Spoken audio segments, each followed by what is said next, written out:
네, 이 시간을 통해서 주님의 은혜가 여러분 가운데 충만하게 임하길 간절히 소망합니다. 아멘. 지난 목요일은 제주 4.3 사건이 일어난 지 77번째 되는 날이었습니다. 이 제주 4.3 사건은 1947년 3월 1일을 기점으로 해서 그 이듬해인 48년 4월 3일에 소요 사태가 발생했고, 이것을 진압하는 과정에서 54년 9월 21일까지 무력 충돌이 일어났고 많은 사람들이 희생당한 그 사건을 이야기합니다. 7년 7개월 동안 사건이 지속되는 동안 무려 2만 5천 명에서 3만 명이 되는 사람들이 희생당했을 것으로 추정합니다. 이때도 계엄령이 선포됐었기 때문에 지난 12.3 계엄이 선포됐을 때 그 당시를 기억하는 제주도민들은 매우 놀라고 두려워했다고 하더라고요. 이제라도 제자리를 찾아가고 있으니까 우리나라가 분열과 또 배제를 멈추고 통합과 포용으로 다시 새롭게 일어나기를 또 바라봅니다. 다시 4.3 사건 이야기하자면 수많은 희생자가 발생했음에도 불구하고 진상을 밝히기 위한 조사는 50년이 지난 2000년에서부터 본격적으로 이루어졌습니다. 그때 법이 제정되고 조사가 이루어졌는데요. 아직도 많은 조사가 이루어져야 하고 또 국가 차원의 보상이 이루어져야 한다고 합니다. 이런 비극을 반복하지 않기 위해서라도 우리는 더 기억하고 또 추모해야 하겠죠. 역사 아픔 말씀드렸습니다만 가족이 되었든 지인이 되었든 떠나간 이를 추모하는 것은 자연스러운 인간의 감정이고 또 행위이기도 합니다. 하지만 멀쩡하게 살아있는 사람, 내 앞에 있는 사람을 마치 추모하는 듯한 행위를 한다면 이건 좀 부자연스러울 것 같거든요. 그런데 그런 일이 바로 오늘 방금 제가 읽었던 그 복음서에 등장을 합니다. 예수님께서 예루살렘 근처에 베다니라는 동네에 가셨습니다. 거기에 나사로라는 사람이 살고 있었고 예수님을 위해서 잔치를 벌였다고 설명합니다. 나사로는 누구이고 왜 예수님을 위해서 잔치를 벌였을까요? 오늘 말씀 1절에는 예수께서 죽은 사람 가운데 살리신 나사로라고 설명하는 걸 볼 수 있어요. 이 이야기는 오늘 본문 바로 앞에 요한복음 11장에서 우리가 살펴볼 수 있습니다. 내용을 간단하게 말씀드리면 어느 날 예수님에게 소식이 들려와요. 예수님께서 사랑하시는 나사로가 병이 들었다고요. 급하게 소식을 전한 거 보니까 꽤 위중했나 본데 예수님께서는 제자들에게 말씀하십니다. 나사로가 병이 든 건 죽을 병이 아니라 하나님께 영광 돌리기 위한 것이라고요. 그러면서 계시던 그 자리에서 이틀이나 더 계시는 겁니다. 아니나 다를까 나사로가 그만 숨을 거뒀다는 소식이 들려옵니다. 그제서야 예수님은 나사로의 집이 있는 베다니로 향하십니다. 예수님께서 도착하셨을 때는 나사로가 숨을 거둔 지 나흘이나 지난 때였어요. 예수님을 불렀던, 그러니까 자기 오빠의 병을 고쳐달라고 했던 이 누이들은 얼마나 속이 새카맣게 타들어갔을까요? 예수님을 보자마자 마르다가 얘기합니다. 예수님이 여기 계셨더라면, 선생님이 여기 계셨더라면 내 오빠가 죽지 않았을 텐데요. 그때 예수님께서 마르다에게 이렇게 말씀하십니다. 네 오라비가 다시 살아날 것이다. 나는 부활이요 생명이니 나를 믿는 자는 죽어도 살고 살아서 믿는 사람은 영원히 죽지 아니할 것이다. 아멘. 그리고는 동생 마리아가 왔을 때 그를 위로하시고 그의 안내를 받아 나사로가 묻혀있는 무덤으로 가십니다. 그러면서 사람들에게 그 무덤 문을 막고 있는 돌문을 열어라 하세요. 우리나라의 무덤은 흙을 덮습니다만 이 지역은 돌이 많은 지역이기 때문에 돌을 파서 동굴을 만들어서 거기에 시신을 두고 그 문을 돌로 막는 그런 형태였습니다. 그래서 그 돌문을 열어라 한 건데 사람들이 다 만류하죠. 선생님, 벌써 나사로가 죽은 지 나흘이나 지났습니다. 시체에서 냄새가 날 겁니다. 하지만 예수님은 아랑곳하지 않고 나사로는 하나님의 영광을 위해서 살아날 것이다 말씀하시고 정말 하늘을 우러러 기도하십니다. 기도를 마치신 다음에 나사로야 나오너라 외치셨을 때 어떤 일이 일어났을까요?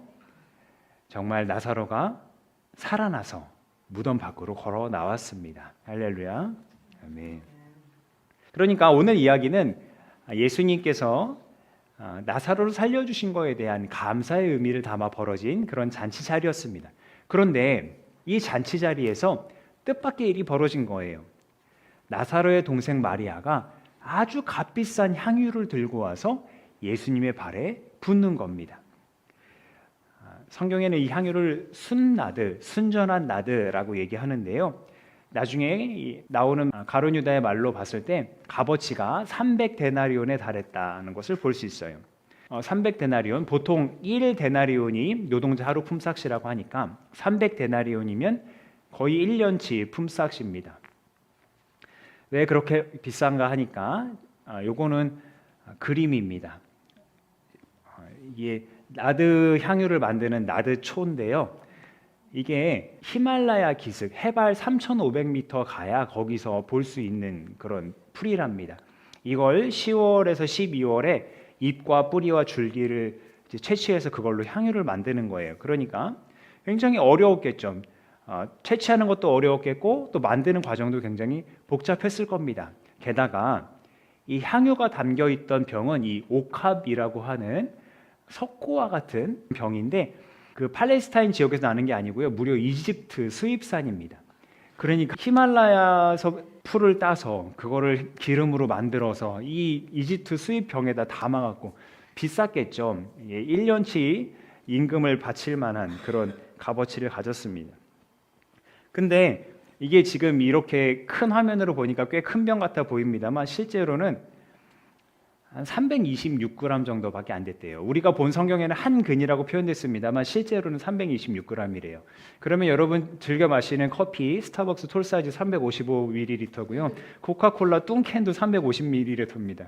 요것도 10온스인데 한 320 정도 돼요. 그러니까 요 컵 정도 됐을 거예요. 요게 여러분 1년치 임금입니다. 연봉입니다. 그거를 예수님 발에 부은 거예요. 근데 여기서 더 놀라운 건 마리아가 그 향유를 예수님 발에 붓고서 그 발을 자기의 머리카락으로 닦은 거예요. 우리도 그렇거니와 그 자리에 있던 사람들이 누가 상상이나 했겠습니까?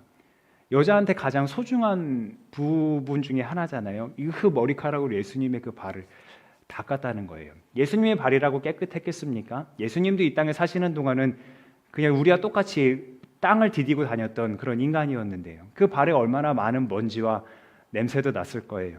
근데 그 발을 닦았다는 거예요. 자기의 머리카락으로. 그 행위에 모두 놀라서 어안이 벙벙한데 그때 불쑥 한 날카로운 소리가 들려옵니다.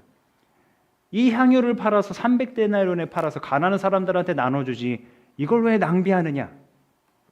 가룟 유다의 말이었어요.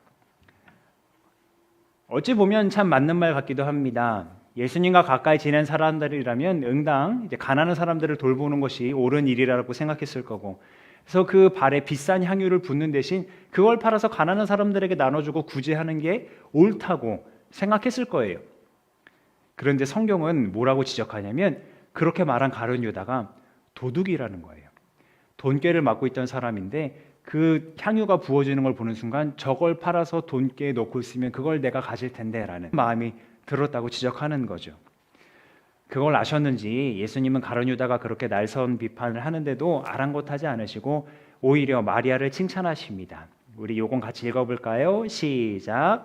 그대로 두어라. 그는 나의 장사날에 쓰려고 간직한 것을 쓴 것이다. 아멘.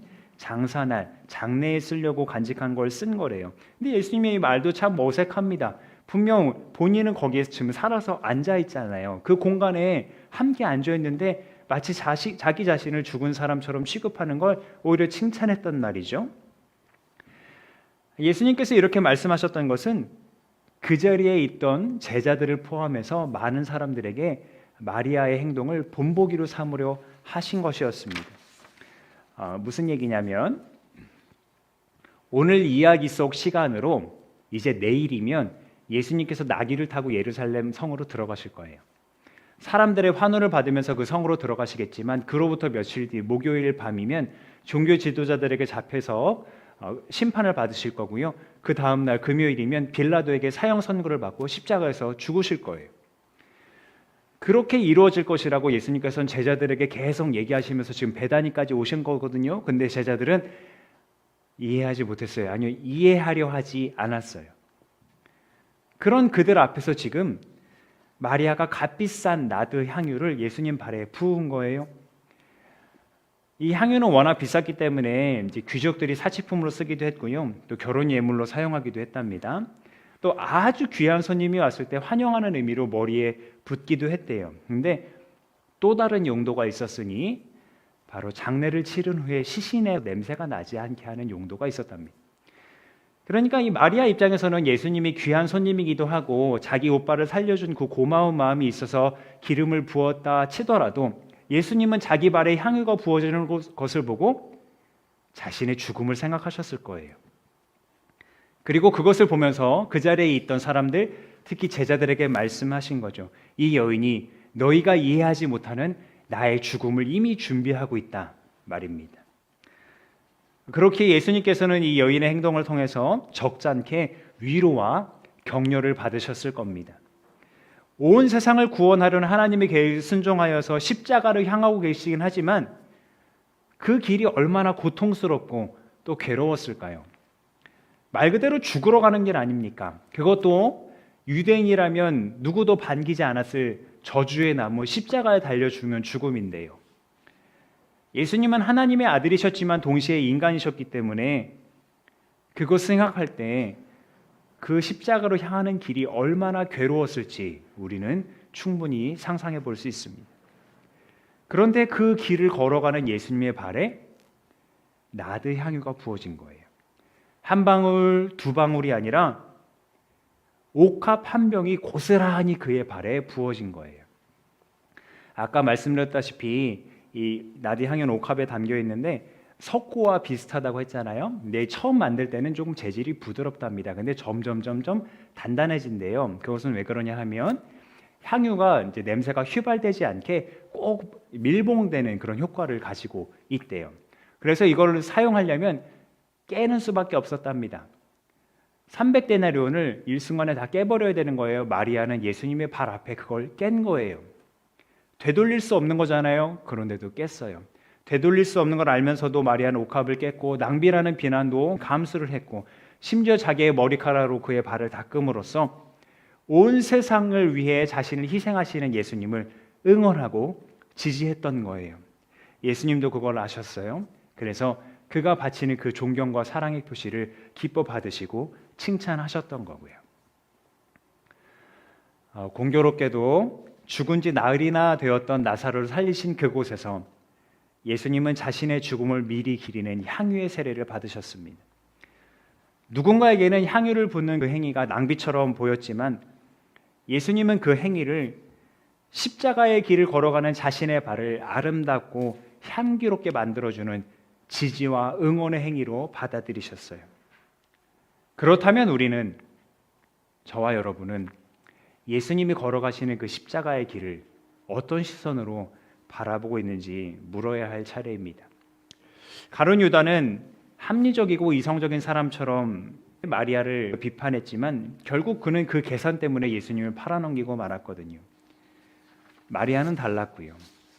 그러니까 마리아처럼 예수님을 진심으로 사랑하고 그 길을 응원하고 또 그 길을 따라가려는 사람은 자신의 것을 드리는 것이 낭비인지 모르고 기쁨으로 드릴 수 있을 겁니다. 무엇보다 예수님께서 우리를 위해 자기 목숨까지 버리셨는데, 그런 낭비까지 하셨는데 예수님을 위해 우리의 삶을 낭비하지 못할 것은 또 무엇이겠습니까? 우리를 위해 십자가 죽음도 마다하지 않으신 그 예수님을 사랑하고 그를 따르려 한다면 낭비를 두려워하는 마음보다 우리의 향유를 부어 우리의 머리카락으로 그의 발을 닦는 심정으로 그의 길을 따르려는 굳은 결단이 필요할 줄 믿습니다. 그러면 마리아의 마음을 받으시고 칭찬하셨던 것처럼 우리를 칭찬하시고 인정해 주실 것을 또한 믿습니다. 기도하겠습니다.